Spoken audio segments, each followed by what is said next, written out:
무대의 조명이 꺼지자 더 큰 박수가 시작됐다. 이번엔 함성 대신 눈물이 먼저 흘렀다. 트로트계의 라이브 괴물로 통하는 이찬원이 노래가 아닌 사람으로 한국 대중의 마음을 흔든 순간 스태프들이 숨을 삼키고 팬들이 휴대폰 화면을 적시었다. 그가 평생의 버팀목이라 말하던 고모에게 집 한 채를 선물했다는 사실이 알려지면서다. 화려한 조명 아래에서 쏟아낸 고음보다 조용한 대기실에서 건넨 한 장의 서류가 더 깊은 울림을 남겼다. 이제 제 차례예요. 짧은 말 한마디가 대기실 공기를 갈랐고 그 순간은 영락없이 한 편의 영화였다. 이찬원의 인생은 무대보다 가족에서 시작된다. 3살 무렵 부모의 이혼으로 삶의 축은 일찍 흔들렸고 외할머니와 고모가 그 공백을 몸으로 메웠다. 외할머니는 라디오를 틀어놓고 옛가요를 흥얼거리며 아이의 귀를 음악으로 키웠다. 우리 찬원이는 노래할 운명이야. 손주를 어루만지며 건넨 말은 아이에게 세상에서 가장 따뜻한 응원장이었다. 고모는 현실을 맡았다. 학원비, 교복, 간식비 심지어 오디션을 준비할 때는 퇴직금 일부까지 털어 녹음실 대관을 도왔다. 넌 내 아들이야. 끝까지 가야 해. 감정의 울타리는 외할머니가 삶의 버팀목은 고모가 담당했다. 이찬원이 훗날 노래에 뿌리는 할머니, 날개는 고모가 달아주셨다고 고백하는 이유다. 그런 시간이 겹겹이 쌓여 한 장면으로 돌아왔다. 최근 콘서트를 마친 뒤 그는 고모를 조용히 대기실로 모셨다. 스태프 2~3명만 남아있던 늦은 시간 흰 봉투가 그의 손에서 고모의 손으로 옮겨졌다. 이게 무슨 말이니 찬원아 떨리는 목소리에 그는 미소를 지으면서도 눈가를 붉혔다. 항상 어머니처럼 키워주셨잖아요. 제 집은 있었지만 고모의 집은 아직 못 드렸어요. 계약서 첫 장이 펼쳐지는 순간 방안은 고요했지만 마음은 우렁차게 울렸다. 누군가는 고개를 숙인 채 어깨를 들썩였고 누군가는 두 손을 모아 박수를 대신했다. 드라마보다 더 드라마 같았던 3분 장식 없는 장면이었지만 어떤 고급 연출보다 강력했다. 전문가들은 이 선택을 보상과 치유의 심리로 설명한다. 결핍의 기억과 감사의 감정을 가장 사랑하는 사람에게 되돌려주는 과정 그 자체가 상처를 봉합하는 의식이라는 해석이다.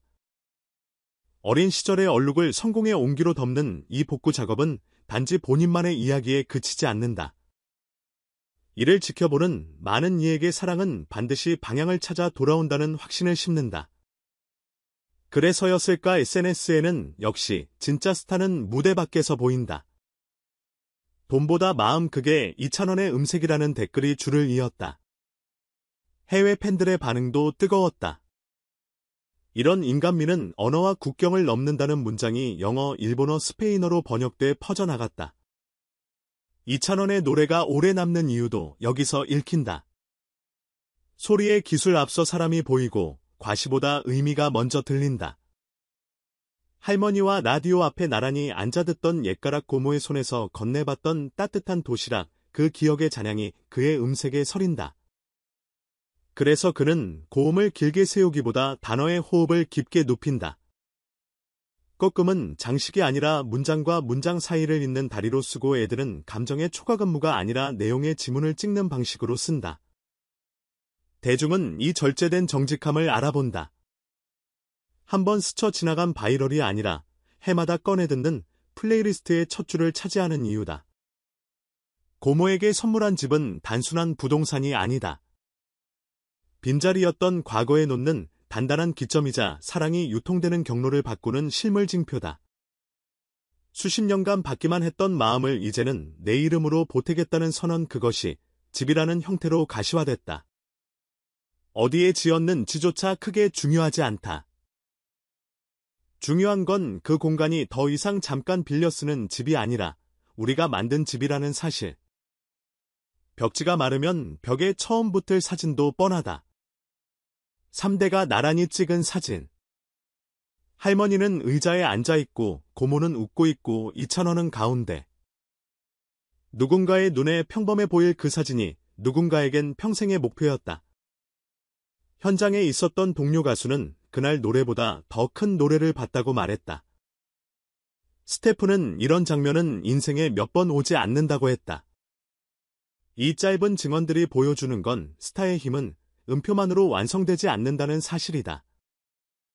프로덕션의 조명, 믹싱, 동선 같은 기술이 아무리 완벽해도 결국 사람을 움직이는 건 사람이다. 이찬원은 그 사실을 알고 있었고, 그래서 무대 밖에서 더 큰 무대를 만들었다. 고모가 서류를 쥔 손을 내려놓자 그는 열쇠를 그 손에 다시 쥐어주었다. 키홀더에 새겨진 작은 글자, 우리 집 그 단어 하나가 모든 설명을 대신했다.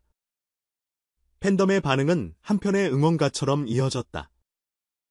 찬원이는 무대에서 울리고 삶으로 설득한다. 효심도 콘텐츠가 될 수 있다는 걸 처음 배웠다. 이 문장들 속에는 자부심과 고마움이 동시에 있다. 좋아하는 가수의 인성에 자부심을 느끼고 그 가수 덕분에 자기 일상도 조금 나아졌다는 고마움. 선순환은 이렇게 탄생한다. 한 사람의 선한 행동이 팬의 일상으로 번지고 그 선한 일상이 다시 가수의 노래를 떠받친다.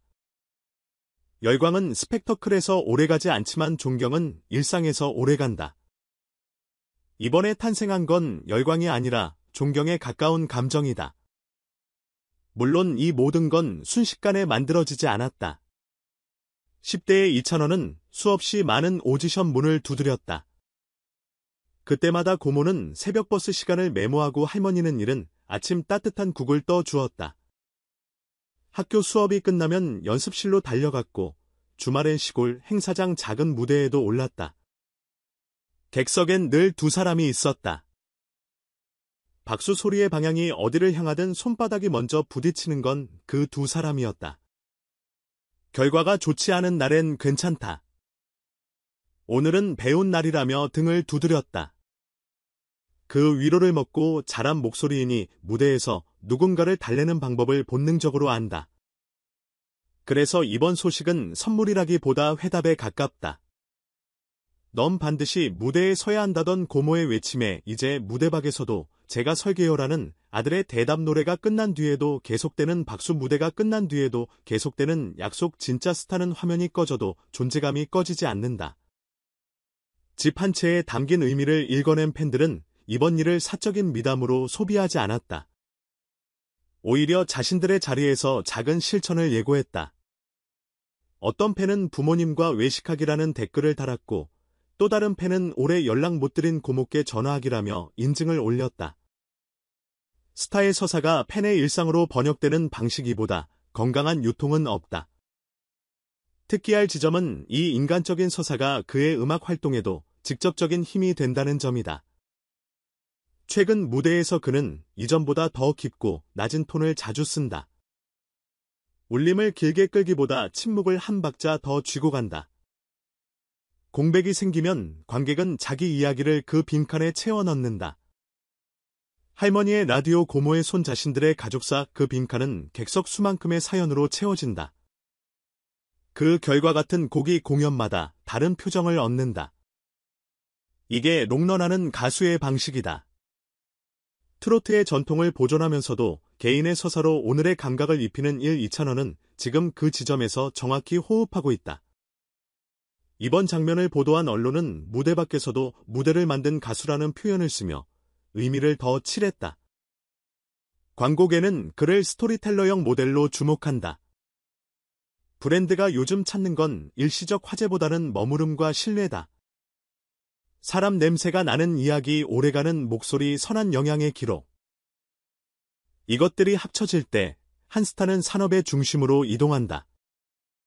무엇보다 중요한 건 초심을 잃지 않는 속도다. 이찬원은 대형 이벤트를 통해 빠르게 달리는 대신 한 사람씩 설득하며 오래 걷는 방식을 택했다. 그가 이번에도 보여준 건 바로 그 속도의 철학이다.